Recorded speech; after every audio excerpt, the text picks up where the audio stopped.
m'a menti sur le café Robusta et ce pendant des années. J'ai dépensé des milliers d'euros en formation, en certification, en voyage. J'ai appris auprès de centres de caféologie réputés, de maîtres torréfacteurs reconnus en France, au Canada et même en Amérique latine. Et partout, on me racontait la même histoire. L'Arabica serait le roi, le Robusta serait son petit frère, une variété inférieure, un café de moindre qualité. Et pendant longtemps, j'y ai cru. Je me revois encore ces années-là dans une forme de mimétisme, à boire des 100% Arabica chez des maîtres torréfacteurs qui sous-torréfiaient leur café. Maintenant que je suis maître torréfactrice, je me rends compte en fait que la torréfaction était complètement ratée, à avoir des brûlures d'estomac et à m'en vouloir quelque part de préférer des cafés avec du Robusta, cette graine jugée inférieure. Puis un jour, j'ai décidé de quitter cet entre-soi et d'aller jusqu'au bout de mon rêve. Car pour moi, ouvrir un coffee shop, comme la plupart des collaborateurs que j'avais rencontrés en formation, était juste faire partie de la fin du maillon. Je voulais le tout. Je voulais les plantations, je voulais les usines, je voulais exporter, je voulais les choses en grand. Et je suis donc retournée au Cameroun, à Konsamba. On va pas se mentir, le retour n'a pas du tout été difficile car j'ai tout simplement hérité de tout ce que mon père avait déjà fait avant moi. Et il avait vu les choses en grand. J'ai donc lancé des pépinières de Robusta, j'ai pu planter mes caféiers, j'ai pu effectuer mes premières récoltes, faire grader mon café et l'exporter partout dans le monde. Et surtout commencer à goûter, à comparer, à comprendre le café à la source.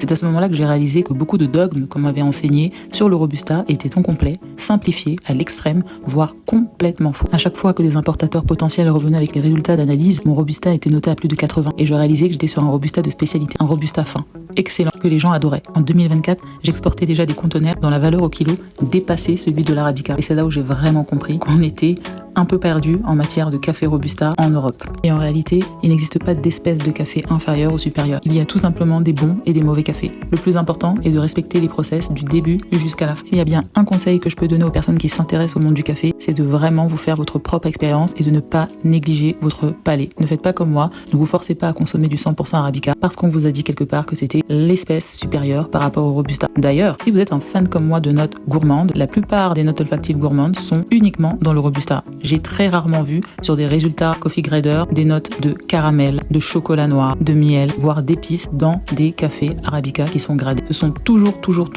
sur les échantillons de Robusta que j'ai envoyés qu'on retrouve ces notes gourmandes. Et je réalise que c'est pas étonnant que j'avais vraiment beaucoup de mal avec le 100% Arabica car je suis quelqu'un qui adore les notes gourmandes et je comprends davantage maintenant que je suis très profondément impliquée dans la filière cacao-café pourquoi j'avais beaucoup de mal à me délester de mes coffee blends préférés. Si je peux vous donner un conseil, ne laissez jamais personne ou sinon arrêtez de suivre ou d'écouter des personnes qui vont se dire professionnels du café et vous faire croire qu'il existe une espèce inférieure et une espèce supérieure. Ce sont des gens qui n'y connaissent rien et qui bien souvent ne sortent pas de leur petit microcosme. Les personnes qui voyagent, qui vont en Amérique latine, qui vont en Afrique et en Asie se rendent très rapidement compte que le Robusta est une espèce de café qui est adorée. D'ailleurs, au Vietnam, la plupart des personnes consomment très généralement du 100% Robusta. Le monde du café est un univers incroyablement fabuleux. Faites votre propre tête, faites vos expériences, développez votre palais et votre esprit critique et vous allez voir qu'il existe des cafés fabuleux dans le monde.